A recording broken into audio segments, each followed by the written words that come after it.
بسم اللہ الرحمن الرحیم نحمدہ ونصلی علی رسولہ الکریم اما بعد 15 روزہ اسلامی عقائد کورس کا 11واں عنوان ہے اسلامی عقائد اور ان کے دلائل۔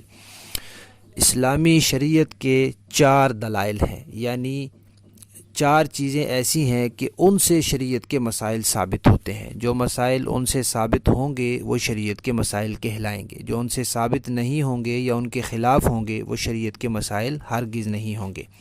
ان میں سے پہلی چیز ہے کتاب اللہ، دوسری ہے سنت، تیسری ہے اجماع امت اور چوتھی ہے قیاس شرعی۔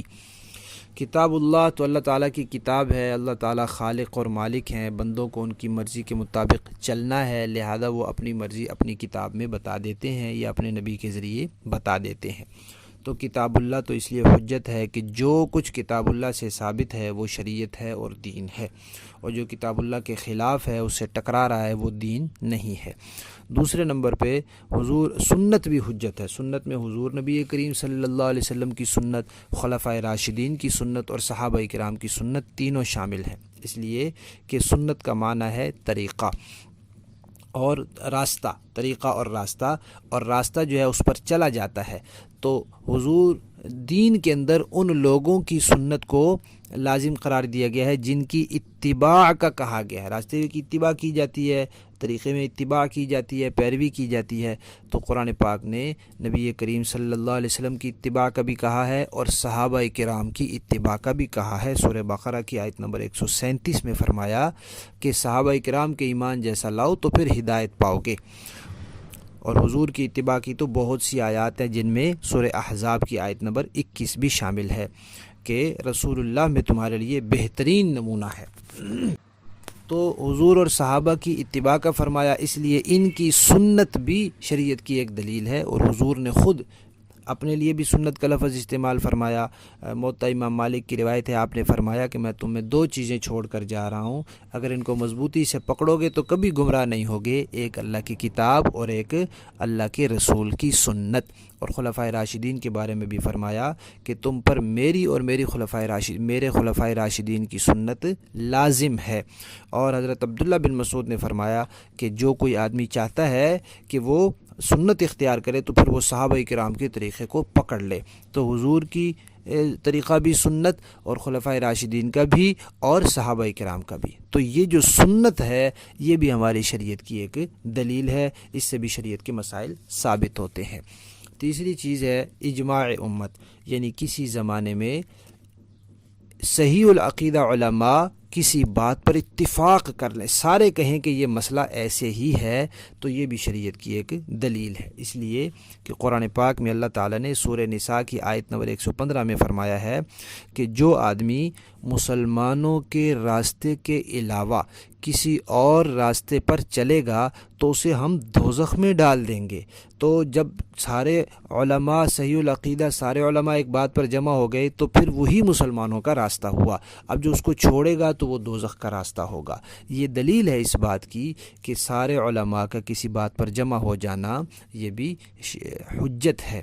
اسی طرح اللہ تعالیٰ نے قرآن پاک میں سورہ بقرہ کی آیت نمبر 143 میں فرمایا وَكَذَلِكَ جَعَلْنَاكُمْ أُمَّةً وَسَطًا، ہم نے تمہیں اعتدال والی امت بنایا ہے۔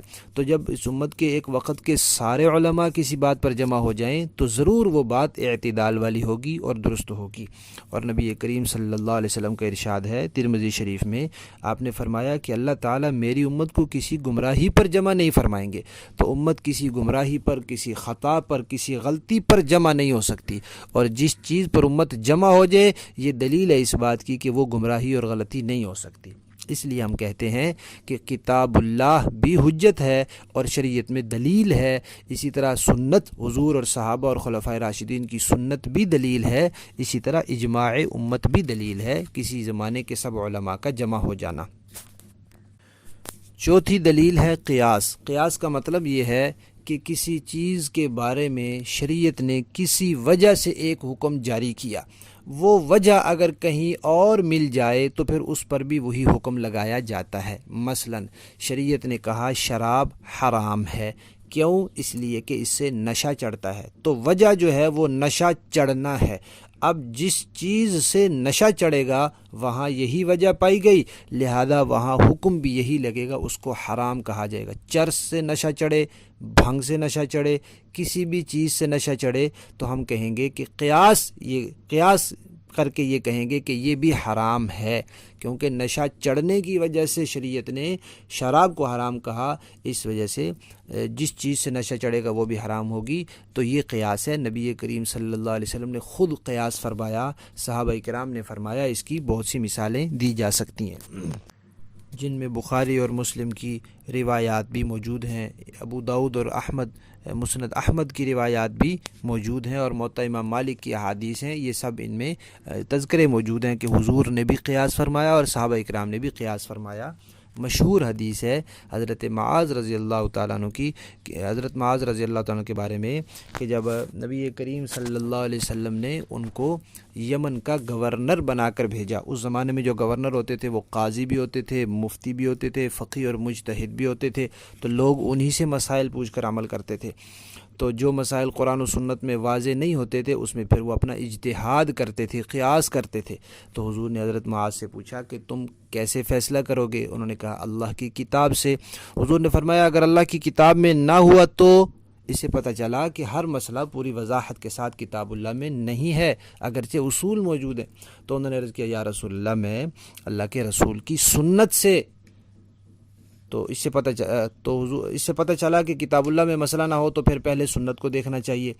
تو حضور نے فرمایا اگر سنت میں بھی نہ ہو تو اس سے پتہ چلا کہ ہر مسئلہ پوری وضاحت کے ساتھ سنت میں بھی نہیں ہے۔ تو حضرت معاذ نے کہا یا رسول اللہ پھر میں اپنی رائے سے اجتہاد کروں گا، شریعت کے اصول اور ضوابط کو سامنے رکھ کے، قرآن و سنت کے اصول اور ضوابط کو سامنے رکھ کے پھر میں قیاس کروں گا۔ تو حضور نے خوشی کا اظہار فرمایا اور اللہ تعالیٰ کی حمد کی کہ اللہ تعالیٰ نے اللہ کے رسول کے اس قاصد کو وہ چیز سکھا دی، اس کی توفیق دی جس پر اللہ کا رسول خوش اور راضی ہے۔ تو قیاس پر اللہ کے رسول خوش اور راضی ہوئے، یہ دلیل ہے اس بات کی کہ قیاس بھی حجت ہے، قیاس بھی دلیل ہے۔ تو ہماری شریعت کے یہ 4 دلائل ہیں، قرآن، سنت، اجماع اور قیاس۔ قرآن اللہ کی کتاب ہے، سنت سے مراد حضور، خلفائے راشدین اور صحابہ کی سنت، اجماع سے مراد کسی بھی زمانے کے سارے صحیح العقیدہ علماء کا کسی بات پر جمع ہو جانا، اور قیاس سے مراد وہ آدمی جس کو اللہ تعالیٰ نے اجتہاد کی صلاحیت دی ہے اور وہ اجتہاد کرتا ہے اور قیاس کرتا ہے، تو یہ بھی ایک شریعت کی دلیل ہے۔ لیکن یہ تو عام بات ہے، شریعت کے جو مسائل ہیں وہ ان سے ثابت ہوتے ہیں۔ ہماری گفتگو چل رہی ہے عقائد میں، تو عقیدہ جو ہے وہ قیاس اور اجتہاد سے ثابت نہیں ہوتا، باقی 3 دلیلوں سے عقیدہ بھی ثابت ہوتا ہے۔ عقائد ثابت ہوتے ہیں قرآن پاک سے، عقائد ثابت ہوتے ہیں سنت سے، عقائد ثابت ہوتے ہیں اجماع امت سے۔ یہ بات یاد رکھ لینی چاہیے کہ شریعت کا مسئلہ بنانا تو صرف اللہ تعالیٰ کا کام ہے، نبی کا کام بھی بتانا ہے، صحابہ کا کام بھی بتانا ہے، اور علماء امت کا کام بھی بتانا ہے، اور جو قیاس کرنے والا مجتہد ہوتا ہے اس کا کام بھی بتانا ہے، بنانا نہیں ہے۔ تو جب علماء کسی بات پر جمع ہو جاتے ہیں تو یہ نہیں ان کو خدائی اختیار مل جاتا ہے، نعوذ باللہ، نہیں، وہ بتا رہے ہوتے ہیں کہ یہ مسئلہ شریعت میں ایسے ہے۔ اللہ کے رسول جب کوئی حکم دے رہے ہوتے ہیں تو وہ بتا رہے ہوتے ہیں کہ اللہ کے ہاں یہ مسئلہ ایسے ہے، اللہ تعالیٰ نے یہ مسئلہ شریعت میں ایسے بیان کیا۔ تو اسی طرح مجتہد جب قیاس کر رہا ہوتا ہے تو وہ یہ بتا رہا ہوتا ہے کہ قرآن و سنت کی روشنی میں یہ سمجھ میں آ رہا ہے کہ یہ مسئلہ شریعت میں ایسے ہے، مسئلہ بنا نہیں رہا ہوتا، بنانے کا اختیار صرف اللہ تعالیٰ کو ہے۔ لہذا یہ 3 دلائل سے عقائد ثابت ہوتے ہیں، قرآن، سنت اور اجماع سے۔ تو جو عقیدہ ان سے ثابت ہے وہ اسلامی عقیدہ ہے، اور جو ان سے ثابت نہیں یا ان سے ثابت شدہ چیز کے خلاف ہے وہ ہرگز اسلامی عقیدہ نہیں ہے۔ یہ بات اچھی طرح یاد رکھ لینی چاہیے۔ اسی طرح قرآن و سنت کی جو تشریح اور جو وضاحت اس سے ثابت ہے، صحابہ سے ثابت ہے تو وہ ٹھیک ہے، اور جو ان سے ثابت نہیں ہے وہ ٹھیک نہیں ہے۔ یہاں ایک جملہ یاد کر لینا چاہیے کہ ہمارا دین آیا تو اللہ تعالیٰ کی طرف سے ہے، اور رسول اللہ صلی اللہ علیہ وسلم کے ذریعے آیا ہے، یہ 2 واسطے تو ہر کسی کے ذہن میں ہوتے ہیں۔ پھر وہ صحابہ کرام، ائمہ دین اور 1400 سال کے اہل سنت علماء کے ذریعے ہم تک پہنچا ہے۔ صحابہ کرام، ائمہ دین جن میں 4 بڑے ائمہ اربعہ حضرت امام ابو حنیفہ، امام مالک، امام شافعی، امام احمد بن حنبل رحمہم اللہ ہیں، اور بھی ائمہ شامل ہیں۔ تو ہمارا دین صحابہ کرام، ائمہ دین اور 1400 سال کے اہل سنت کے ذریعے ہم تک پہنچا ہے، لہذا جو عقیدہ اور عمل ان سب سے ملے گا وہ ٹھیک ہے، جو ان سے ہٹ کر ہوگا وہ غلط ہے، اور قرآن و سنت کی جو تشریح یہ حضرات سے چلی آئے گی وہ ٹھیک ہے، اور جو ان حضرات سے ہٹ کر ہوگی وہ 100% غلط ہے۔